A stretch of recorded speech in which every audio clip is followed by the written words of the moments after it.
L'absence d'identité de ce tas d'ossements lui pesa. Moi, j'ai bien un nom et un prénom, mais ai-je une identité? Il avait toujours tenté de repousser ces questions qui lui paraissaient vaseuses. Les samis des villes qui paradaient lors des grandes occasions dans leurs costumes multicolores de feutre et réclamaient leurs droits à grands cris lui paraissaient suspects. Il enviait parfois des samis comme Petrus Eriksson, c'est le sami phare de ce roman. Eux ne devaient pas se poser de questions de ce type. Eux n'avaient pas besoin de porter le costume traditionnel pour se sentir samis et à l'aise dans leurs bottes d'éleveurs de rennes, représentant d'une culture ancestrale. La pluie les avait rattrapés. Il s'avança vers la fenêtre. Il tira un tabouret rembourré et s'assit face à la grisaille, protégé par la vitre. Finalement, mon univers de flic me sert à ça. Une carapace qui m'évite de me poser trop de questions sur mon identité sami. Il regardait les gouttes s'écraser à quelques centimètres de son nez et se disloquer sous le choc, n'empêchant pas des rigoles de couler le long de la fenêtre. Tout glisse. Et donc cette année, c'est une première, parce que c'est la première fois que nous recevons un auteur aussi exotique, puisque vous êtes français, monsieur. Donc voilà, le premier français. Un peu sous-représenté, c'est vrai, hein, les Français. Voilà, tout à fait, mais bon, j'espère que voilà, c'est une chance pour vous. Donc nous vous recevons ce soir. Donc vous vivez à Stockholm depuis 1994, si j'ai bien lu, et vous êtes journaliste et correspondant au journal Le Monde pour les pays nordiques et les pays baltes. Vous êtes également documentariste pour la télévision. Vous avez réalisé, entre autres, La police des Rennes en 2008 pour France 5. Vous êtes scénariste de bande dessinée, par exemple Les Infiltrés, donc tome 1, tome 2. Voilà, le tome 1 est sorti il y a quelques années, le tome 2 est sorti il y a très peu de temps. Donc vous décrivez aussi la montée de l'extrême droite dans les pays du Nord. Et vous amorcez votre carrière littéraire en 2006 avec la publication d'un essai, L'Imposteur, sur un rescapé français du Goulag. Et en 2008, vous publiez avec un autre auteur, en suédois, je pense, une enquête sur le destin dramatique des anciens plongeurs de l'industrie pétrolière dans le Nord. En mer du Nord. Vous êtes, bien sûr, l'auteur de la célèbre trilogie dont nous allons parler ce soir, éditée chez Métaillé. Donc, Le Dernier Lapon en 2012, Le Détroit du Loup en 2014 et Le Dernier Né, qui est sorti il y a quelques mois, La Montagne Rouge. Donc, ce que j'ai découvert, c'était pas du tout une terre mythique comme ça, c'était une terre de conflit que j'ai découvert.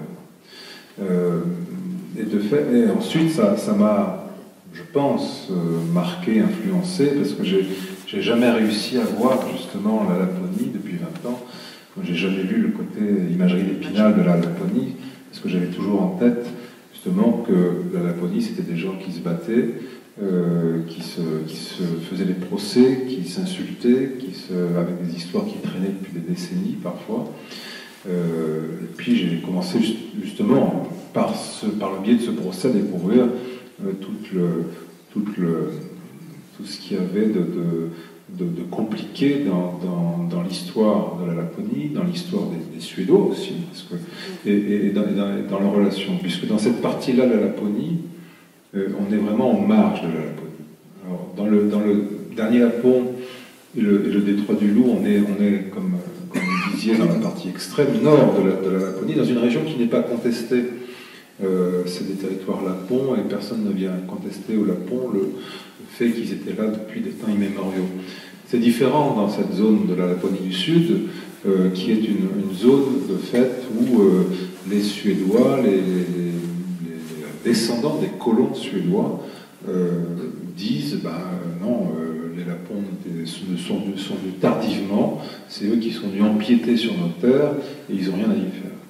Justement, vous parliez de tous ces conflits, c'est de ça que vous traitez. Une partie, du moins, de vos 3 romans traite de ces conflits, où entre éleveurs de rennes ou entre forestiers éleveurs de rennes. Ou, enfin, c'est effectivement ce paysage qui nous semble désertique dans notre imaginaire, vous le rendez extrêmement vivant à travers tous ces conflits. Alors tous ces conflits nous amènent bien entendu à parler de la police des rennes. Alors il y a deux représentants de la police des rennes, c'est Nina Nansen et Clémette Nango. Pour ceux et celles qui ont déjà lu les romans, ce sont deux personnages principaux, récurrents évidemment dans les trois romans. Alors cette police des rennes, alors la police des rennes, alors qu'est-ce que la police des rennes? Vous nous avez dit, vous l'avez dit tout à l'heure avec les élèves de Grignard, que vous l'avez découverte en 1900, assez tard en fait, en 1999, puisqu'elle date de 1949. Hein. Et c'est la Norvège qui a,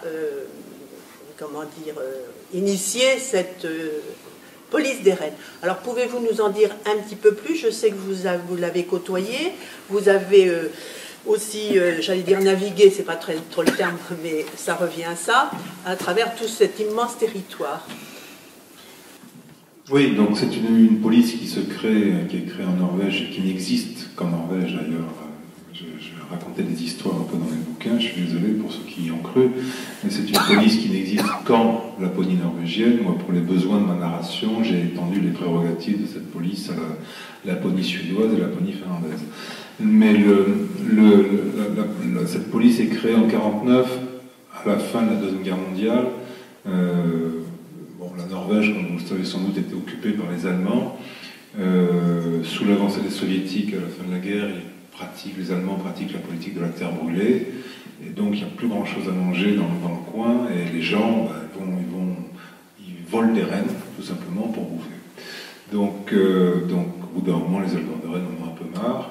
Et les autorités décident de créer cette police pour arrêter un petit peu les vols. Ils vont aller surveiller les zones de transhumance. Ils sont très présents, par exemple, dans les périodes au printemps, quand c'est la période où les faons vont naître. Donc il est très important que les rennes n'aient pas dans le calme le plus absolu, qu'ils ne soient pas dérangés par des visiteurs, des touristes du week-end en scooter des neiges, parce qu'une femelle qui est perturbée comme ça au moment où elle met bas, elle va abandonner son faon. Donc c'est une perte sèche pour l'éleveur, bien sûr. Alors, pour cette police des rennes, vous avez, on ne peut pas ne pas en parler, bien entendu, ces deux représentants de la police des rennes qui vont, à travers les trois romans, essayer de résoudre les conflits. C'est Nina Nansen et Clémette Nango. Alors Nina Nansen, c'est une jeune femme qui vient de la Norvège, la Norvège du Sud, on va dire ça comme ça, qui a fait ses études à Oslo, qui est allée à Paris en fille au père, si je me souviens bien. Elle est blonde, elle a vraiment le type scandinave. Hein. Donc vous avez fait le portrait de cette personne. Pour moi, j'ai vu entre elle et puis Clémette, qui lui il a une cinquantaine d'années, il est la police des rennes depuis longtemps, mais c'est un Sami. C'est-à-dire, on a l'impression que ces deux personnages représentent deux entités, en fait. Dans la Montagne Rouge, on a retrouvé lors de l'abattage des rennes, enfin du tri des rennes, il pleut énormément, donc la boue a été remuée et on a trouvé un ossement humain. Donc on a trouvé un squelette sans tête. Donc à partir de là, donc, le roman se déploie, on va peut-être voir un petit peu plus après. Mais comme on parle de l'identité Sami en ce moment, je crois qu'on peut lire ce passage où Clémette pense à l'identité. Il pense à ce squelette qui n'a pas d'identité. Donc cette montagne rouge. Alors là aussi, j'ai découvert quelque chose. Finalement, vous m'avez appris beaucoup de choses en 3 romans. Vous avez un peu axé sur cette fameuse tête, ce crâne, parce que ce squelette, alors il y a deux volets. Hein. Ça se passe en Suède, donc c'est très important aussi, effectivement, parce que vous l'avez évoqué tout à l'heure. Qui sont les premiers? Les Samis ou les Scandinaves? Donc c'est un des premiers thèmes qui... Petrus Eriksson, c'est un Sami, il est au tribunal parce que effectivement les forestiers empiètent sur les pâturages, et les Samis disent oui, ils prennent nos terres, parce que nous sommes les premiers arrivés, et les Suédois, enfin les Scandinaves, de dire non, c'est nous qui sommes les premiers sur ce territoire nous appartient. Donc c'était un premier. Et autour de ce crâne, alors ce crâne il est très important, ce squelette il est très important, parce que ce squelette, apparemment il est très vieux. Et il faut prouver que ce très vieux, pour Petrus Eriksson qui va au tribunal, c'est un Sami qui défend tout seul sa cause pratiquement, il faut prouver que ce squelette date bien d'avant l'arrivée des Scandinaves. Il faut savoir qu'ils ont été traduits, mais en suédois. Alors, Daniel, oui. Alors, les deux premiers, parce que le troisième vient juste de sortir en France. Jusqu'à présent, ils ont été. Si, mais ils sont traduits en suédois et en norvégien, donc ils le lisent. Oui, non, mais moi je connais des Samis qui ont lu, en tout cas le premier, le deuxième est sorti récemment, mais en suédois et en norvégien, mais sur le premier j'ai eu des retours de Samis qui sont, oui, tout à fait, qui sont positifs. Et honnêtement, j'étais nerveux. Oui, j'imagine. Honnêtement, j'étais nerveux parce que. Voilà, parce que écrire sur les autres, oui, c'est ça. Écrire sur une autre culture. C'est pas seulement écrire sur une autre culture, c'est ça, mais c'est écrire sur une culture minoritaire qui a été opprimée et qui voit généralement d'un mauvais œil qu'on vienne de l'étranger pour écrire sur eux et qu'on vienne leur dire en gros, voilà. Donc, mais ça s'est bien passé jusqu'à présent. Ça ne veut pas dire que ça passera bien tout le temps, il y aura sûrement des gens qui n'aimeront pas et ça ne me pose pas de problème particulier.